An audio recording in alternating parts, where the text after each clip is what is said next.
Assalamualaikum warahmatullahi wabarakatuh. Hah? Enggak, masih terang. Masih muda saya. Bismillahirrahmanirrahim. Sebelumnya mari kita baca tawassul pada baginda Nabi Muhammad sallallahu alaihi wasallam. Ya Rabbi bil Mustafa balligh maqasidana waghfir lana ma madha ya wasi'al karami ya Rabb.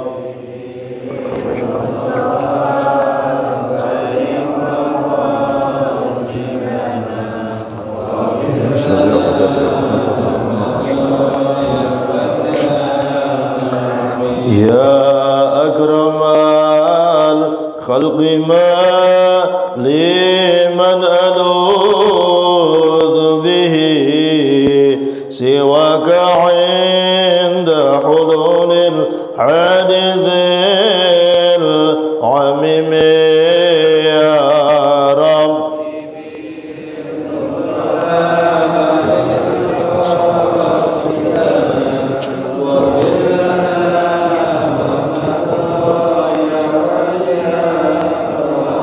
وما الرضا عن أبي بكر وعن عمر وعن علي وعن عثمان ذي الكرم يا رب.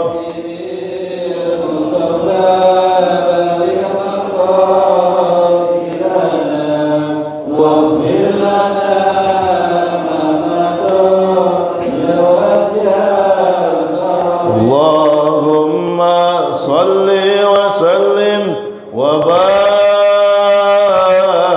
عليه وعلى آله. بسم الله الرحمن الرحيم. الحمد لله العزيز الغفور، والصلاة والسلام على سيدنا وحبيبنا وشفيعنا ومولانا محمد الرسول الهادي الشكور، وعلى آله وأصحابه الفائزين يوم النشور.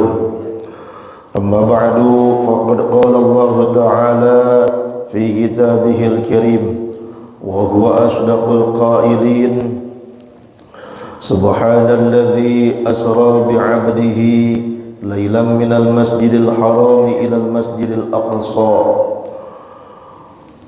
وقال النبي صلى الله عليه وعلى آله وصحبه وسلم: الصلاة عماد الدين، فمن أقامها فقد أقام الدين، ومن هدمها فقد هدم الدين. وقال: سلام قولا من رب رحيم، سلام قولا من رب رحيم، سلام قولا من رب رحيم.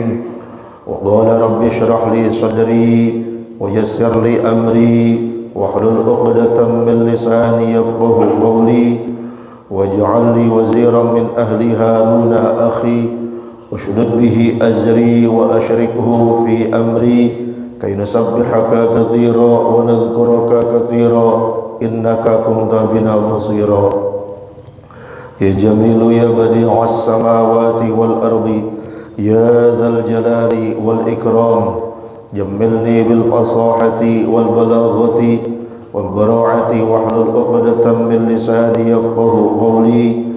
برأفة الرحمة رقة ثم تلين قلوبهم وجلودهم إلى ذكر الله. وأدم علي يا باسط يا فتاح بهجة مسرتي. رب اشرح لي صدري ويسر لي أمري بلطائف عواطفي ألم نشرح لك صدرك وبأشائر بشائري يومئذ يفرح المؤمنون بنصر الله. صدق الله العظيم وبلغ رسوله النبي الحبيب الكريم والحمد لله رب العالمين. Al-Mukarramun wal Muhtaramun yang kami muliakan, Ketua Dewan Kemakmuran Masjid Jami' Al-Hikmah dan seluruh jajaran pengurus lainnya, para sesepuh, para tokoh masyarakat, para hujjaj, dan juga seluruh jamaah yang hadir pada pagi hari ini. Mudah-mudahan beliau-beliau dan kita semua sehat walafiat, panjang umur dalam taat ibadah kepada Allah Ta'ala, dilimpahkan kepada kita rezeki yang halal, rezeki yang barokah, rezeki yang melimpah, rezeki yang makin mendekatkan diri kita kepada Allah Ta'ala. Dan mudah-mudahan dijadikan cucu kita, diri kita menjadi orang-orang soleh, menjadi ahli ibadah, menjadi ahli ta'ah. Dan mudah-mudahan kita dipertemukan dengan bulan Sya'ban, panjangkan umur sampai bulan Ramadan, dipertemukan dengan hari raya Idul Fitri di tahun ini dan di tahun-tahun yang akan datang dalam keadaan sehat walafiat dan dalam keadaan semakin baik pribadi kita di hadapan Allah Subhanahu wa taala. Amin amin ya rabbal alamin. Kita baca niat mengaji. Bismillahirrahmanirrahim. Nawaitu at-ta'alluma wat-ta'lima wat-tadhakkura wat-tadhkira wan-naf'a wal-intifa'a wal-ifadata wal-istifadata wal-hatha ala tamassuki bi kitabillahi wa sunnati rasulihi sallallahu alaihi wasallam wad-du'a ilal huda wad-dilalata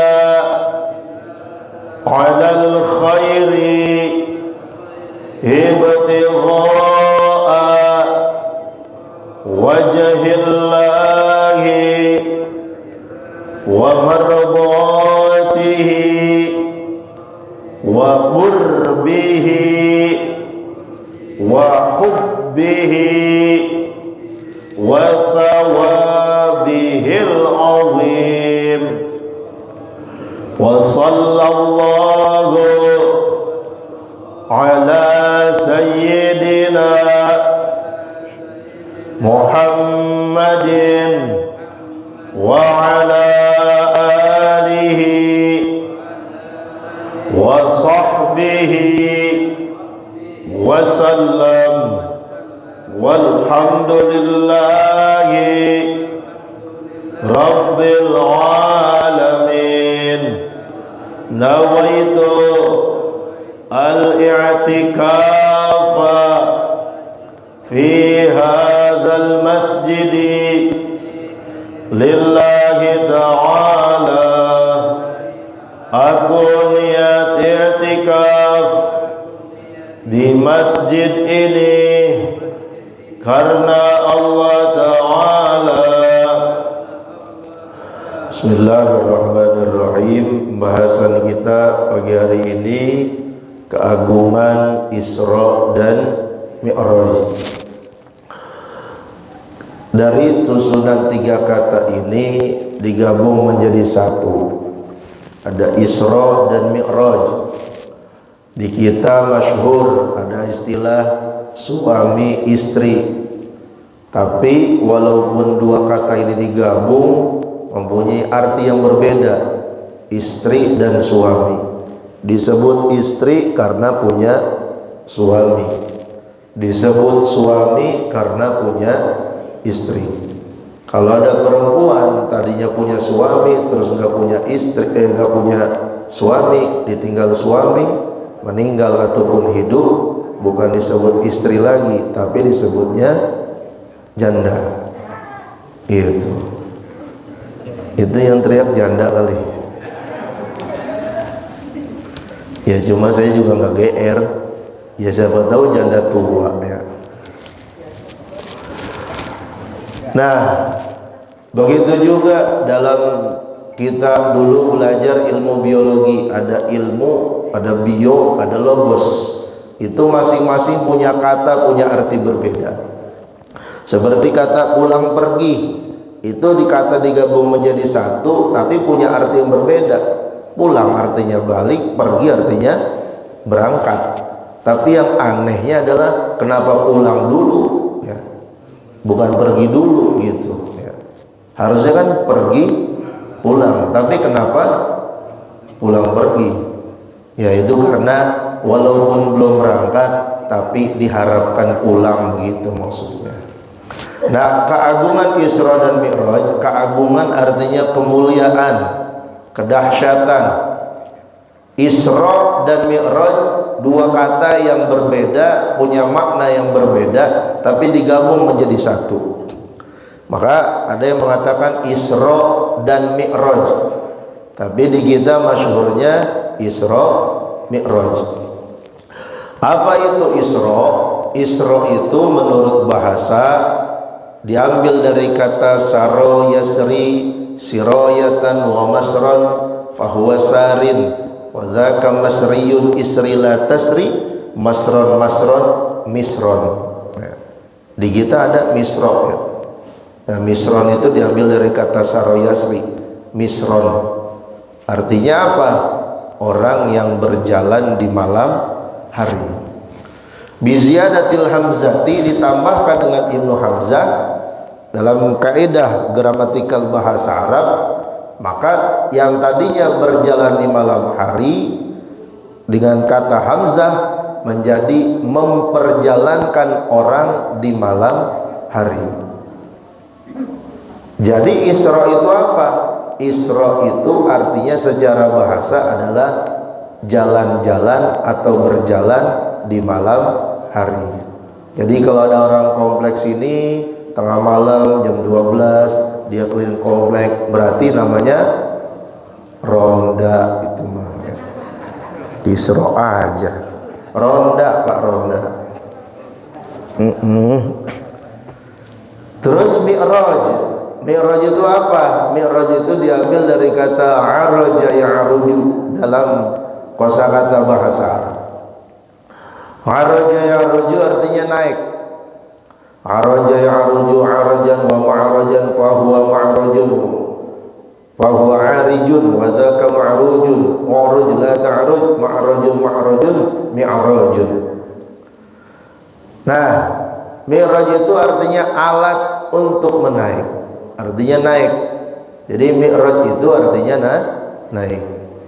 Ya tapi nanti juga jangan dijadiin kode ya. Ntar pulang ke rumah lagi bilang ke istri, "Mah, Mi'raj yuk," gitu. Ya. Kata mamanya, "Isra dulu Pak, baru Mi'raj."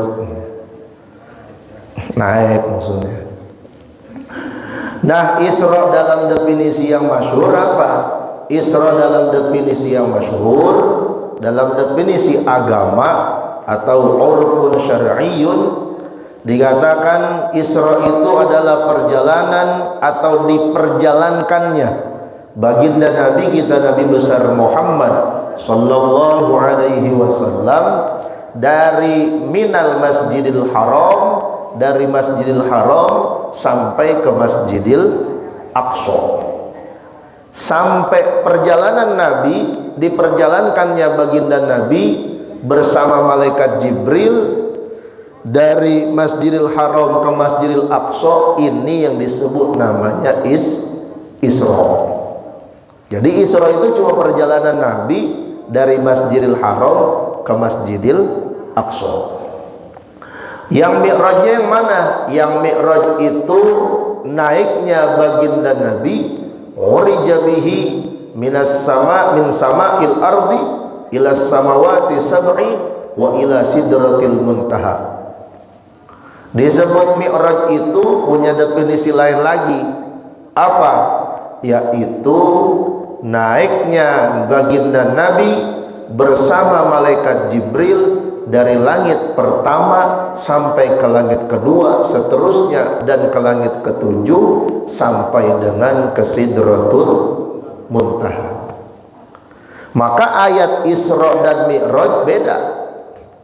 Kalau ayat yang Isra yang sering kita baca dan sering kita dengar, Subhanalladzi asra bi'abdihi lailan minal masjidil harami ilal masjidil aqsa alladzi barakna haulahu linuriyahu min ayatina. Ini ayat menjelaskan tentang Isra. Apa? Tadi perjalanan Nabi dari Masjidil Haram ke Masjidil Aqsa. Mi'rajnya mana? Dari langit pertama naik sampai ke langit ketujuh sampai dengan Sidratul Alhamdulillah, sampai dengan ke Sidratil Muntaha. Nah, di langit yang naik inilah ada dalam surat mana? Bukan surat Al-Isra. Ada dalam surat An-Najm. Walaqad ra'a min ayati rabbihil kubra. Nabi kita Nabi Muhammad sallallahu alaihi wasallam telah menyaksikan sebagian dari tanda-tanda kebesaran Allah Ta'ala ketika beliau naik ke Sidratul Muntaha. Maka dengan judul keagungan Isra dan Mi'raj, kita akan bahas perjalanan Nabi dari Masjidil Haram sampai ke Masjidil Aqsa. Dan kita akan bahas Mi'rajnya, naiknya Nabi dari langit pertama ke langit kedua, langit ketiga, ke langit keempat, ke langit kelima, ke langit keenam, ke langit ketujuh, dan naik beliau ke Sidratul Muntaha yang berjumpa dengan Allah Ta'ala, yang mana perjumpaan ini tidak boleh min ghairi kaifin, nggak boleh kita bayang-bayangin bagaimana cara bertemunya Nabi dengan Allah. Itu urusan Allah. Yang wajib kita imani adalah Isra dan Mi'rajnya, betul-betul Nabi melakukan Isra dan Mi'raj. Kalau mengingkari bagaimana? Kalau mengingkari berarti sama aja kita nggak jauh beda sama Abu Jahal. Karena sepulangnya Nabi dari langit ketujuh, dari Sidratul Muntaha, besok paginya Nabi bertemu dengan Abu Jahal. Ditanya Nabi sama Abu Jahal, pada saat itu ditanya, min aina anta, wahai Muhammad, ada apa gerangan, kok anda murung? Kata baginda Nabi, usriya bi lailan, lagi malam saya habis diberangkatkan sama Allah Ta'ala. Ditanya sama Abu Jahal, kemana? Ila Baitul Maqdis, saya berangkat dari Mekah ke Baitul Maqdis. Mekah, Baitul Maqdis, Mekah itu di Saudi, Baitul Maqdis itu ada di Palestina. Dekat apa jauh? Dekat apa jauh? Lihat di Google Pak, dekat tuh ya. Kalau di HP dekat ya, tapi kalau di jalan jauh. Nah, itu jauh. Ya kalau zaman sekarang ada pesawat, ada apa segala macam alat kendaraan transportasi. Zaman dulu alat kendaraan transportasi, Ferrari-nya zaman dulu onta. Dan perjalanan dengan onta itu sampai ke Baitul Maqdis itu paling enggak dua bulan. Tapi ditempuh dengan jarak yang sangat jauh, ditempuh dengan waktu yang sangat singkat dalam satu malam. Akal, kalau menggunakan akal nggak mungkin. Tapi kalau menggunakan iman, kalau Allah mau pasti terjadi. Maka ukuran orang mengimani, orang mempercayai Isra dan Mi'raj bukan akal, tapi iman. Abu Jahal, kenapa dia nggak percaya? Karena dia nggak punya iman. Maka kalau ada orang yang sekarang tidak mempercayai Isra dan Mi'raj, berarti sama aja kayak Abu Jahal. Dalam perjalanan dari kota Mekah sampai ke Palestina ini, ro'a al-ajaib. Baginda Nabi melihat banyak keajaiban-keajaiban. Yang diceritakan awal terjadinya Isra Mi'raj itu ada dua riwayat, ada banyak riwayat. Ada yang mengatakan Nabi lagi di istri beliau Ummu Hani. Ada yang mengatakan beliau di Mekah. Ada yang mengatakan beliau di Hijri Ismail. Dalam kitab yang saya bawa namanya Qissatul Mi'raj, itu diceritakan Nabi sedang tidur dengan dua orang sahabatnya. Yang satu paman beliau, yang satu sepupunya.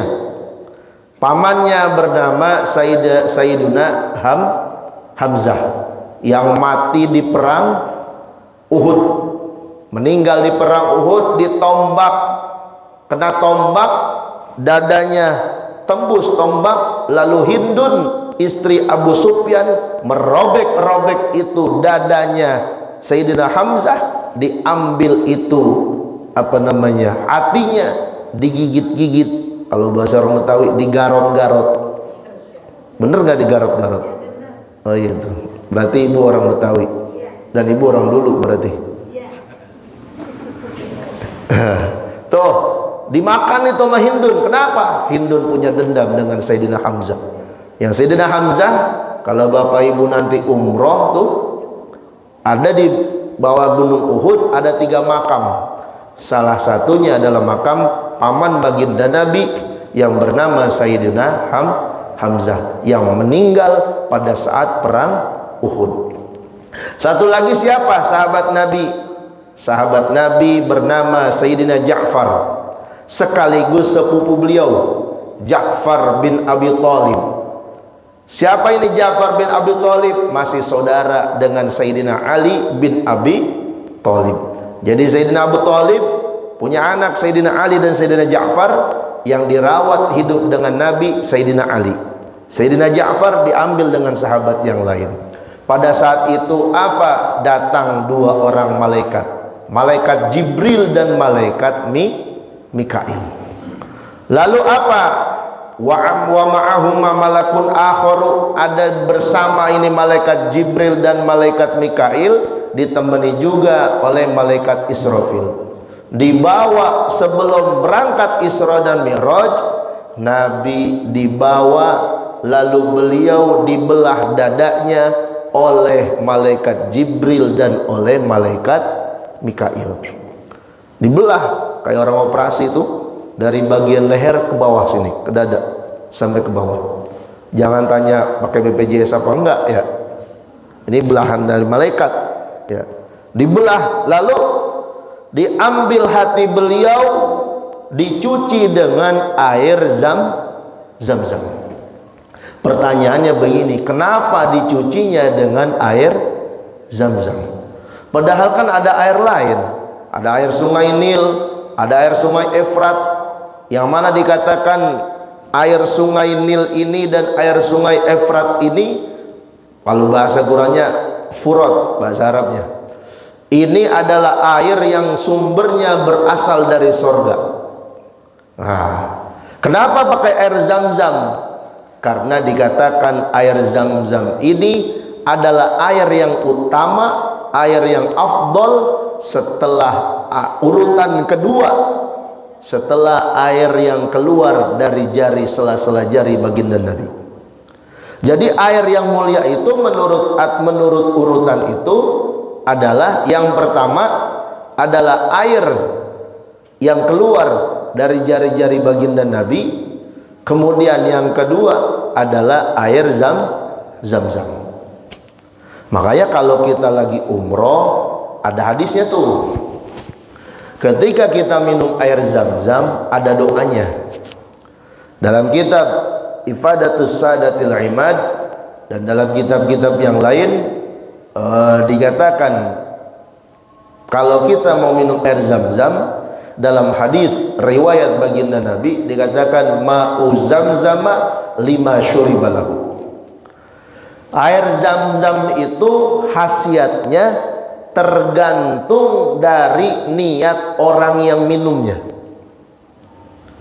Kata baginda Nabi ma'u zamzama lima syuribalahu. Air zam-zam itu punya khasiat dan khasiatnya tergantung dari niat orang yang minum. Maka ketika kita minum diajarin oleh ulama bagaimana? Allahumma inni balaghani min rasulika sallallahu alaihi wasallam annama azamzama lima syuribalah wa ana syaribtuhu lil atashi wa li safai qalbi wa li tuhri niyati wa li sihhati jasadi. Boleh begitu. Bahasa Indonesia begini. Kata Nabi, air zam-zam itu tergantung dari niat orang yang minumnya.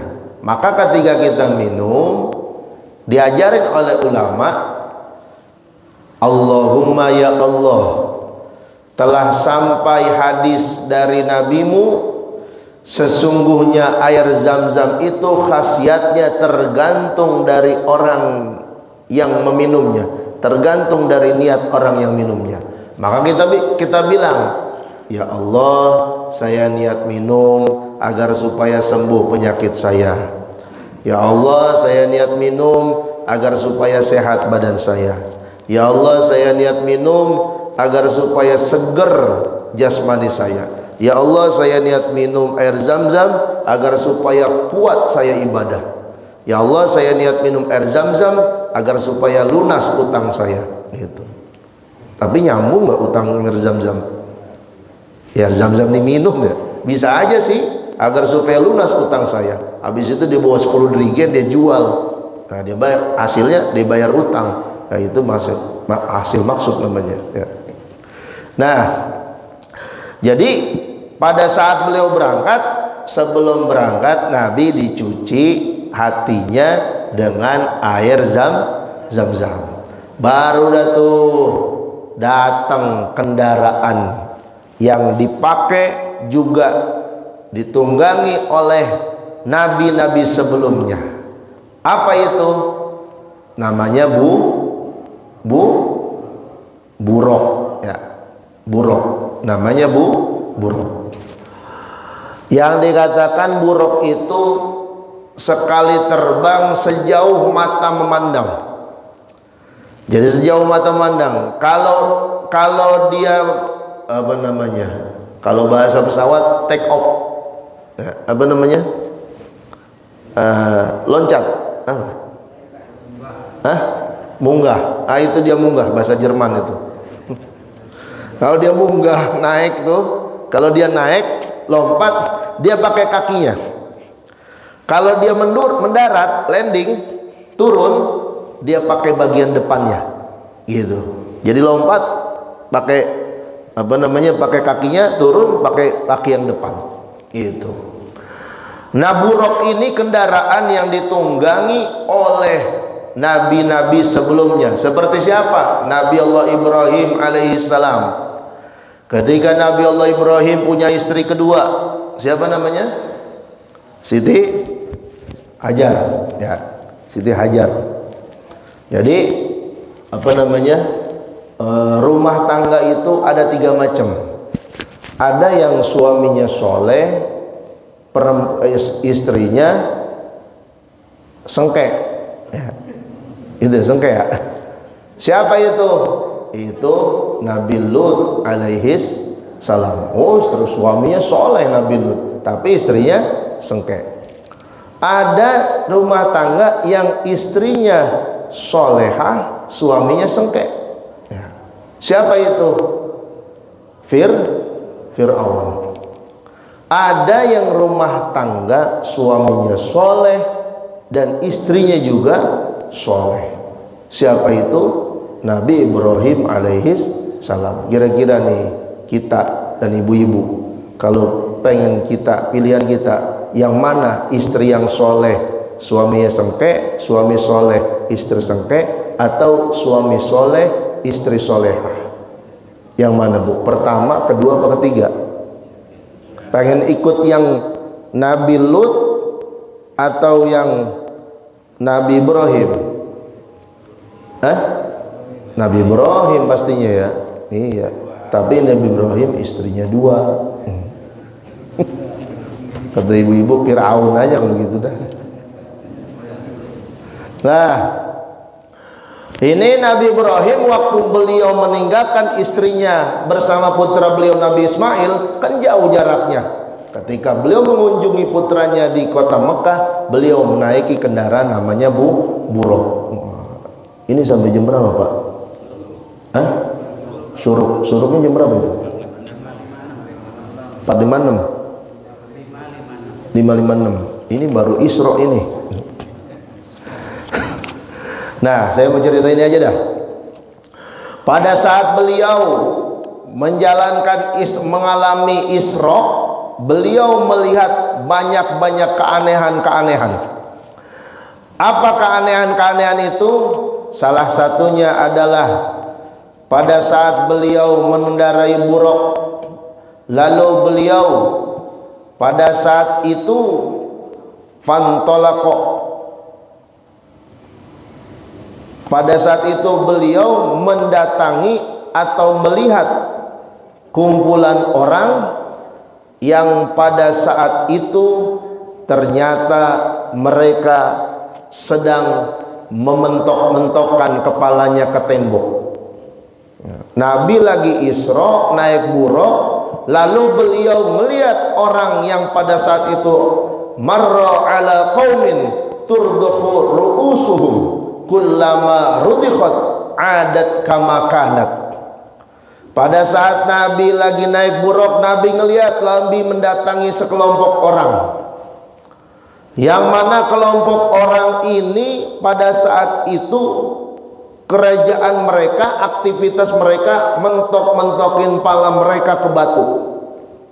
Dipentokin pertama retak, pentokin kedua berdarah, pentokin ketiga pecah, pentokin keempat hancur. Ketika hancur, kullama rudikhat adat kama kanat, ketika udah hancur itu pala balik lagi jadi utuh. Ketika udah utuh dipentokin lagi, retak, dipentokin lagi, keluar darah, dipentokin lagi, hancur, balik lagi itu kepala seperti semula, lalu dipentokin lagi, begitu seterusnya. Wala yafturu lahum, dan gak dikasih jeda buat mereka untuk istirahat. Nabi nanya, man haula ya Jibril, wahai Jibril, siapa itu mereka yang orangnya kerjaannya mentok-mentokin pala mereka ke batu sampai palanya retak, keluar darah, hancur, isi kepalanya pecah, lalu balik kembali, dan terus begitu kerjakan berulang-ulang. Nabi nanya kepada malaikat Jibril. Untung yang ditanya malaikat Jibril, bukan anak sekarang. Kalau ditanya anak sekarang, siapa mereka? Anak sekarang jawab, kamu nanya, tanya-tanya gitu. Untung malaikat Jibril. Apa kata malaikat Jibril? Humul ladzina tatasaqalu ru'usuhum an iqamatis shalah. Wahai Muhammad, sesungguhnya mereka, orang-orang yang mentokin kepala tersebut adalah orang-orang yang di alam dunianya berat kepalanya untuk melakukan atau mengerjakan sholat, atau orang-orang yang di alam dunianya yuakhiruna sholata an awqatiha, orang yang ngerjain sholat zuhur tapi bukan di waktu zuhur, ngerjainnya di waktu isya, asar maka deketan, di waktu Kali waktu asar takutnya jamak begitu ya. Bener nggak? Iya, yang ngerjain sholat zuhur di waktu isya gitu. Ngerjain sholat maghrib di waktu subuh gitu ya. Ngerjain sholat subuh di waktu duha. Kata ibunya, anak saya Masya Allah tiap jam 9 rajin banget sholat duhanya. Cuma begitu ditengok sama ibunya, itu sholat duha, kenapa ada spionnya kiri kanan ya? Angkat tangan begitu.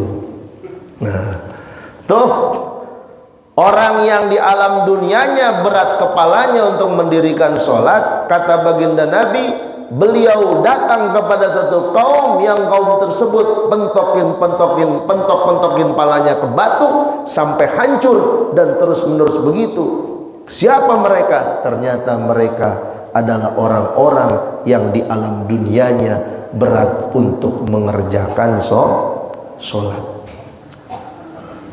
Mudah-mudahan kita, keturunan kita dijadikan orang-orang yang rajin ngerjain sholat ya. Ya amin ya rabbal alamin. Tapi saya mah jujur aja, saya mah sholat jarang-jarang Pak ya. Saya sholat jarang-jarang. Kalau bapak-bapak gimana? Hah? Sama nggak?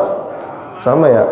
Iya, jarang-jarang ya. Subuh sekarang, ntar Johor kan jam 12 ya. Ya jarang-jarang nggak tuh? Ya begitu, iya. Serajin-rajin orang pasti sholatnya jarang-jarang. Ya kalau sholat mulu namanya, berarti sholatnya 50 waktu ya.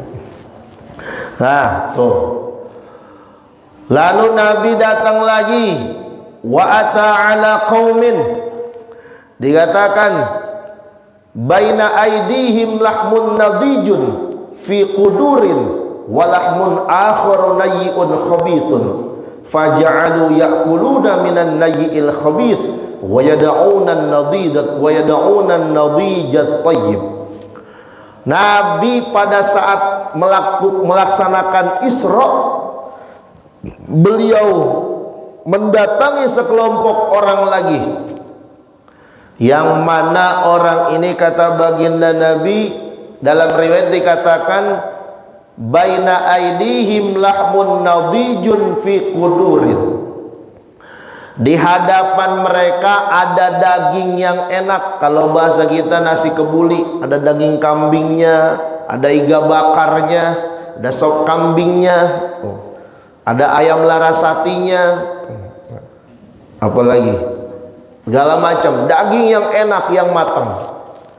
Terus walahmun akhar nayyi'un khabithun, tapi di samping mereka juga ada daging yang mentah, udah busuk, udah ada belatungnya, udah jelek. Anehnya dalam riwayat dikatakan ini orang pada saat Isra dan Mi'raj, Nabi melihat ini orang bukan pilih daging yang matang, yang bagus, tapi pilih daging yang mentah, yang udah jelek, udah busuk. Menurut logika akal kita, kira-kira kita kalau disediain makanan daging, kira-kira pilih daging yang matang, bagus, enak, apa yang mentah, udah busuk? Enakan yang udah matang itu. Tapi ada nggak yang bagi kira-kira? Nggak ada ya. Nah, anehnya nih orang ternyata pilih daging yang busuk, daging yang udah nggak enak. Maka Nabi bertanya kepada malaikat Jibril, ma hadza ya Jibril, wahai Jibril, ini kenapa bisa begini? Orang kan punya akal, seharusnya pilih daging yang matang, yang enak. Kenapa yang dia pilih daging yang busuk, daging yang udah jelek, yang udah belatung? Kata malaikat Jibril, hadzal rajulu min ummatika takunu indahul mar'atul halalut thayyibah fayati imra'atan khabithatan fayabitu indaha hatta yusbiha. Wahai Muhammad, ini kejadian adalah perumpamaan umatmu nanti. Bagaimana perumpamaan orang yang mana? Kata malaikat Jibril, perumpamaan umatmu nanti yang dia punya istri yang solehah, istri yang cantik, istri yang ahli ibadah, istri yang taat, istri yang patuh kepada suaminya, tapi dia nggak mau hubungan dengan istrinya, nggak mau melakukan hubungan yang halal dengan istrinya, tapi dia lebih pilih dengan apa namanya? Hah? Apa namanya? Hah? Oh, pelakor. Iya, pelakor dah, pelakor. Sekarang namanya pelakor ya. Pelakor ya. Apa pelakor? Istri orang gitu ya. Pelakor, perebut laki orang gitu. Tuh, dia punya istri yang halal di rumah, tapi dia nggak mau hubungan dengan istri yang halal yang solehah, tapi dia pilih yang bayar. Mana? Tegarotan. Tahu nggak Tegarotan? Tahu? Emang sering mampir? Oh, lewat ya. Kalau lewat terus ketemu saya jangan dipanggil ya. Saya lagi makan sate, panggil terselek saya. Tuh. Jadi ada istri yang halal, yang sama dia diijab kabul dengan yang halal, tapi dia pilih dengan perempuan yang haram. Nanti di akhirat, kata baginda Nabi, kata malaikat Jibril, itu orang nanti siksanya dia bakal makan daging yang mentah, yang busuk, yang udah belatung, padahal di hadapan dia ada daging yang bagus, yang matang. Ya, makan tuh ya, busuk. Nah, kira-kira pilih yang halal apa pilih yang haram? Yang halal ya, yang halal. Makanya istri kita yang di rumah itu yang halal kita rawatin ya. Dia adalah guru buat anak-anak kita. Dia adalah madrasah buat anak-anak kita. Bagaimana dia tanpa pamrih nyuciin baju kita, ya, ngepel rumah, cuci piring, ya, nyapu, masak buat kita. Padahal itu bukan kewajiban seorang istri. Istri nggak wajib cuci baju suaminya. Istri nggak wajib masak untuk suaminya. Istri nggak wajib ngepel di rumahnya. Istri kewajiban cuma taat, terus di kamar udah cukup segitu ya. Enak ya Bu ya? Enak. Makanya tuh istri dia perlu perhatian dari suaminya, bukan cuma cinta ya Bu ya. Ibu, istri itu bukan cuma butuh cinta, tapi juga butuh duit. Hah? Butuh duit. Iya. Suami ibu biar kata nggak jelek biarin, yang penting banyak duit. Dia mau pergi 3 hari 4 hari nggak apa-apa, yang penting ninggalin duit ya. Makan tuh duit. Makanya suami itu perhatian, penting nih buat suami ya. Suami itu nggak penting-penting amat ya Bu, yang penting adalah duit. Ya Allah. Nah, terus apa lagi? Dalam riwayat dikatakan juga baginda Nabi mencium bau harum yang semerbak. Kalau bahasa kita bau minyak wangi yang belum pernah tercium di alam dunia. Lalu Nabi nanya malaikat Jibril, "Ya Jibril, mahada ya Jibril? Ini bau apa wahai Jibril?" Baunya wanginya luar biasa, harum semerbak luar biasa. Kata malaikat Jibril, "Hadza raihatu masyithah." Wahai Muhammad, wahai Rasul, wahai baginda Nabi, bau harum semerbak ini adalah munculnya dari baunya si masyithah. Siapa itu masyithah? Masyithah itu adalah tukang nyisirin rambutnya anak Fir'aun. Tukang nyisirin rambutnya anak Fir'aun. Emang bagaimana itu? Anaknya Fir'aun, ceritanya Masyitoh lagi nyisirin anaknya Fir'aun. Begitu lagi nyisirin anaknya Fir'aun, sisirnya jatuh. Ya, namanya perempuan kan latah, gitu ya, latah. Dia lagi masak, pancinya jatuh, latah. Kalau orang yang sering ngaji, latahnya bagus. Astagfirullahaladzim, begitu ya. Lagi mau nyuci piring, kepleset kamar mandi, astagfirullahaladzim, bagus. Karena orang pengajian. Kalau yang kagak ngaji kan kadang latahnya yang aneh-aneh ya. Ya, begitu buka pintu, dikagetin sama suaminya. Ada, kodok datang begitu. Udah yang datang suaminya, katanya kodok. Nah, pas lagi nyisirin itu anaknya Fir'aun, jatuh sisirnya, lalu kata si Masyitoh, Bismillah ta'isa Fir'aun. Udah bunyi ya, udah berarti ada kodok berarti ya. Nah, ta'isa Fir'aun, mampus Fir'aun. Tuh, latah. Ternyata latah itu bukan terjadi di istri kita doang. Di zaman Fir'aun pun udah ada perempuan latah. Cuman latahnya ini nyumpain Fir'aun.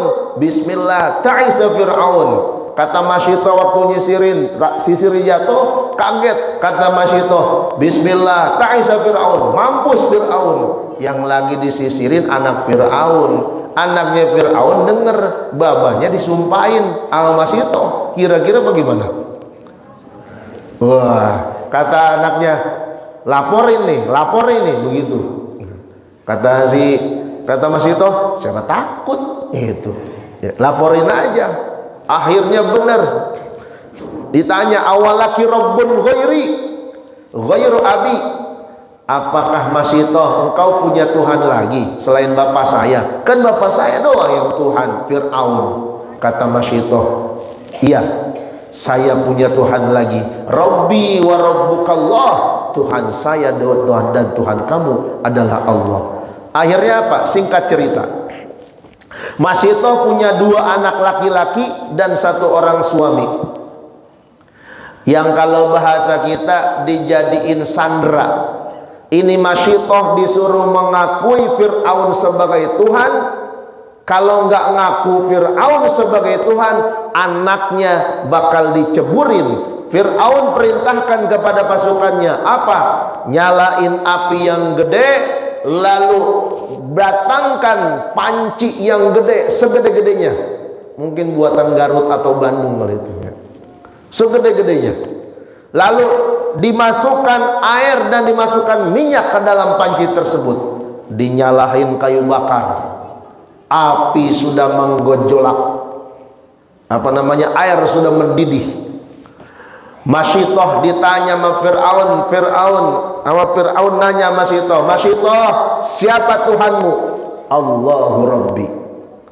Kata Masyitoh, kalau kamu bersaksi Allah sebagai Tuhanmu dan tidak mengakui aku sebagai Tuhanmu, nih anakmu yang kecil akan aku ceburin ke dalam ini panci yang mendidih.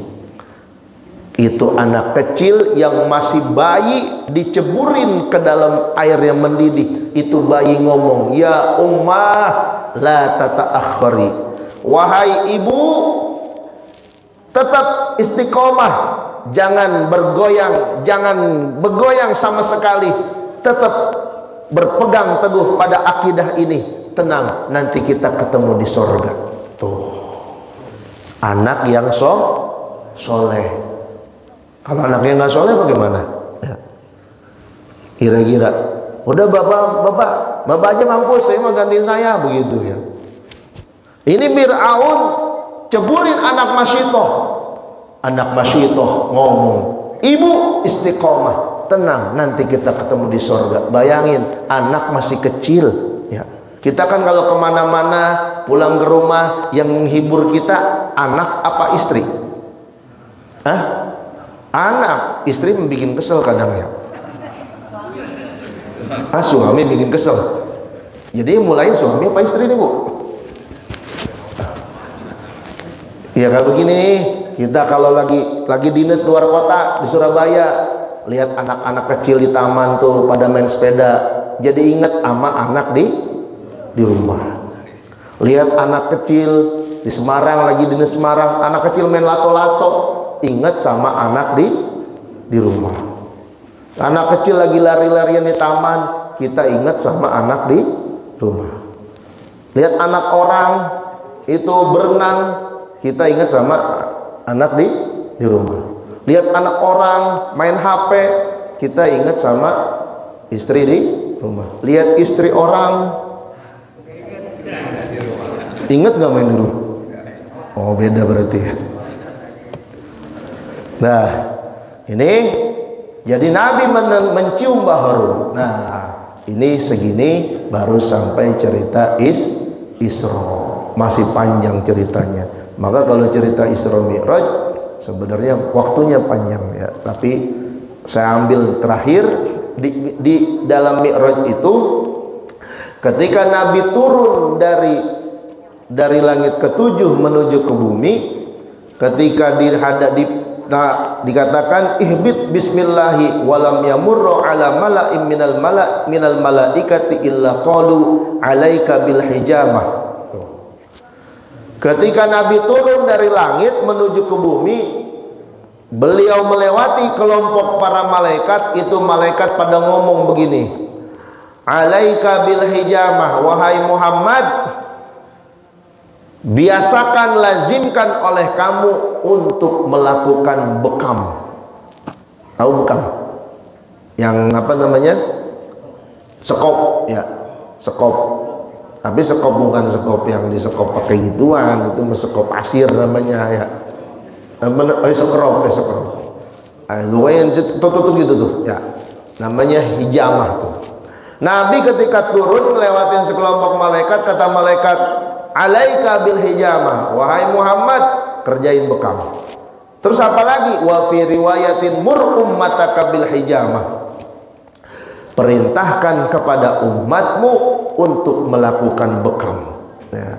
Jadi kita disuruh sama malaikat untuk melakukan bekam, ngeluarin darah kotor supaya badan kita sehat. Nah, jadi kesimpulannya dalam Isra dan Mi'raj, baginda Nabi dimuliakan oleh Allah Ta'ala dengan berbagai macam keistimewaan dan keajaiban-keajaiban yang beliau alami. Sebagian kita sudah ceritakan, dan di terakhir beliau diperintahkan oleh para malaikat dan juga disuruh sampaikan kepada umatnya untuk melakukan bekam. Sebelum ditutup, wallahu a'lam bishawab, sebelum ditutup barangkali ada pertanyaan, dipersilakan.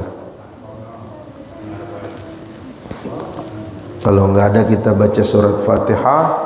Mudah-mudahan apa yang kita pelajari mendapat ridho dari Allah Subhanahu wa Ta'ala, dan semakin menambah keimanan kita, dan mudah-mudahan diri kita segala keteledoran dan kekurangan kita dimaafkan dan diperbaiki oleh Allah Ta'ala, dan mudah-mudahan Allah Subhanahu wa Ta'ala memperkenalkan kita, mendekatkan kita dengan orang-orang yang mendekatkan diri kita kepadanya sedekat-dekatnya, dan kita dijauhkan dari orang-orang yang menjauhkan kita dari Allah Ta'ala sejauh-jauhnya. Ala hadhihi niyyah wa ala kulli niyatin shalihah bi niyati shihah wal afiyah lana wa li auladina wa li dhurriyyatina wa li ummahatina.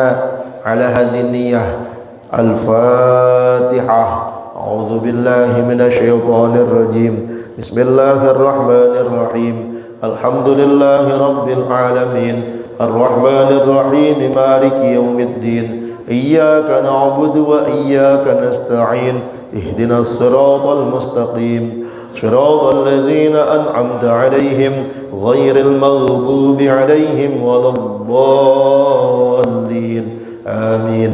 Wa'afwanna ya Karim ya Arhamar Rahimin irhamna ya Arhamar Rahimin irhamna Allahumma inna nas'aluka bihaqqil Fatihah wa bisirril Fatihah wa bi'azamatil Fatihah wa syafa'atil Fatihah ya farijal hammi wa ya kashifal gham ya man li'abdihi yaghfir wa yarham dafi'al bala ya Allah dafi'al bala ya Rahman dafi'al bala ya Rahim Allahumma anfa'na bima 'allamtana wa 'allimna ma yanfa'una wa zidna warzuqna 'uluman tanfa'una fid din wad dunya wal akhirah Allahumma arzuqna fahman nabiyyin warzuqna hifdzal mursalin ilhamal malaikatil muqarrabin birahmatika ya arhamar rahimin wa sallallahu ala sayyidina maulana Muhammadin an-nabiyil ummi wa ala alihi wa sahbihi ajma'in walhamdulillahi rabbil alamin wal qabul. Langsung bubar apa salam-salaman? Wadah. Terima kasih atas segalanya. Kita berdoa subhanallahi